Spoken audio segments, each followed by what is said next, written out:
Hi everyone, today I'm going to be showing you how we made this metro tile material.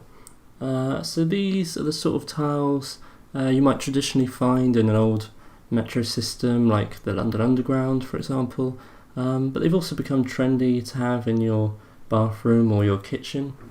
So what I'm going to do is I'm going to go through the entire graph with you just to show you what we've done. This graph file is available from our website at textdimension.com. There's a link to that in the video description. I've also included copies of all the final texture maps and a substance archive file, and that's got some exposed parameters in it. So yeah, like I said, you can download them from our website. But without further ado, let's get into looking at this graph. So this is the graph. Pretty simple actually. I've put everything into these convenient little frames, and I'm going to go through it like in the sort of direction that I went through it when I was making it, because I think that would probably be the easiest way for me to do this. So we started with a tile generator. Pretty simple. Well, let me just make that a bit bigger so you can see. Yeah, pretty much exactly what you'd expect there. Put that through a bevel. Not a particularly large bevel, but there it is, with a corner type that's round. I didn't want like really angular corners. They're still angular, but as you can see, they're slightly round, which is I thought looked a bit more realistic. So once that was done, that was kind of the base for all our other maps. Did a histogram scan. So this is for the opacity maps for our blending. Inverted that for the grout. So I did the grout first. I wanted some clumps in the grout, some sort of imperfections. You know, I didn't want the grout to look just perfectly smooth. That's not really how it looks in real life, is it? So I just used a dirt one, levels adjustment. Blended that with a max lighten. All three of these were using the max lighten blending mode. There you can see some scratches. You can just about see them. Yeah, there's one. There's another.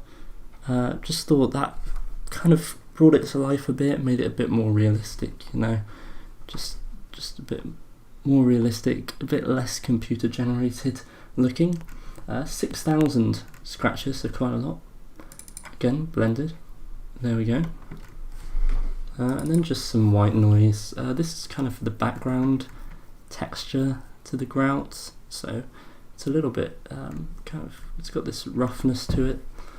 I think that just looks, you know, a bit more realistic than if it didn't. And then we're left with this, and I blended that again with our original output, this time with a copy blending mode, just to make it a bit less harsh. The next thing I wanted to do was these gloss imperfections, and by that what I mean is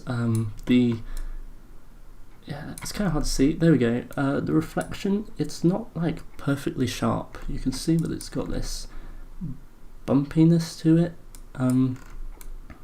This imperfect gloss. I think it gives a really good effect because I don't really think many ceramic tiles are perfectly flat. That's pretty unusual. So it kind of gives that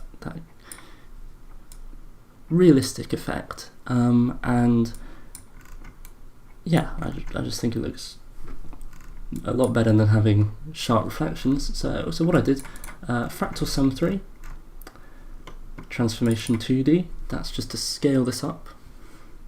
It's still tileable at this point. Used a blur, just to make it a bit less harsh. And we went and blended that with our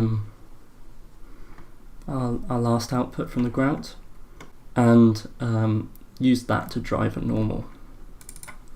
You can't actually see the gloss imperfections here, but they're there, I promise. And so that's our normal map done, and it's also our height map done, because I used the same input for the height and the normal map in this material.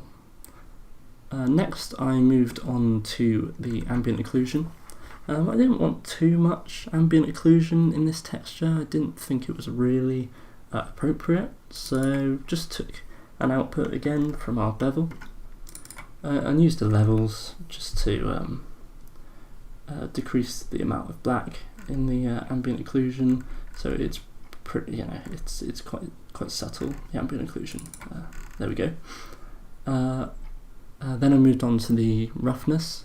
So I took my histogram scan because I wanted the roughness to not be affected by the bevel, which is what would happen if you use this.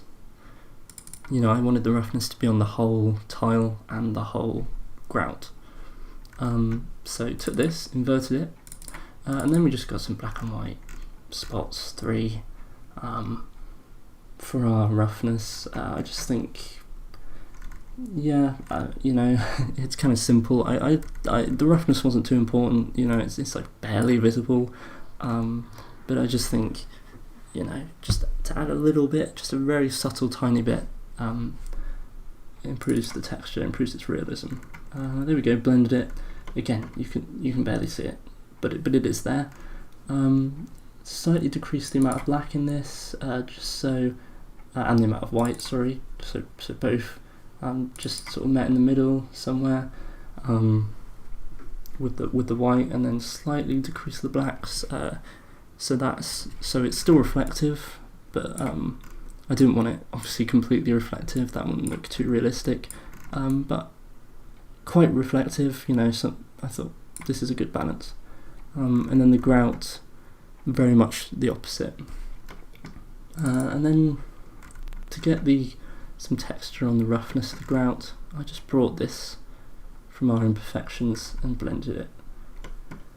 And that was with a copy, sorry I forgot to say, that was with a copy, and that was a Max Lighten, the original. And I think I also forgot to say down here, this was a multiply blend for the gloss imperfections, in case I didn't say that. So yeah, there's the final roughness map. And all that was left to do after that, of course, is the base colour. So took the bevel from the start, put it into a gradient map. I got this nice navy blue I chose for the colour. This is an exposed parameter in the substance archive file, so if you don't want to mess with this graph, you can just get the substance archive file, and you can change this colour and this colour, and also the normal intensity and the, I believe it was the intensity of the roughness or the imperfections. I can't quite remember, but they're in the Alchemist archive file. Anyway, so here's our uniform colour. We've blended this with this gradient map. Used the Histogram Scan for the opacity. Used the Histogram Scan again for the opacity with this blend, and this is just to add a tiny bit of texture to this base colour. So just a white noise, gradient map, levels, just kind of again meet somewhere in the middle with just made it a bit more grey. Get rid of the harsh colours on either side, and it's so subtle, but now there's a little bit of texture on that blue. Then for the grout, I've just chosen this kind of off-white, kind of almost like brownish, pinkish colour. Don't really know how to describe it. Cream, beige, something like that. I think it looks about the right colour, but obviously you can change that how you like. Blended it, with our noise from the Grout Imperfections previously. Blended that with the blue. Used the Histogram Scan again for the opacity. And there we go, there's our base colour. So I'm actually really happy with how this turned out. I think it looks pretty good, pretty realistic. It's obviously a modern version of these tiles because there's no damage to them, which is kind of why our graph is so simple. I'll probably make a damaged one later, and I may well put that on this channel, I'm not sure yet, but it'll certainly be on our website, textdimension.com. But yeah, this is the more modern version, because obviously the London Underground's been around, I think it's over 100 years, well over maybe even 150 years, so the tiles, they don't really look like this anymore, it has to be said. And there's plenty of metro systems around the world that are of a similar age, so this is more like your modern kitchen bathroom version.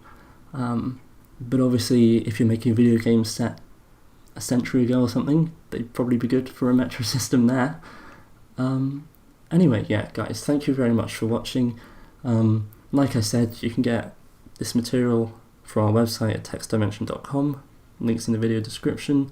Like this video guys if you enjoyed it, subscribe if you don't want to miss our future tutorial videos, we do intend to make more, and if you've got a good suggestion for a material you'd like to see us make, then leave it in the comments, and we may well do that material for our next tutorial. Thank you very much for watching guys, I'll see you in the next video.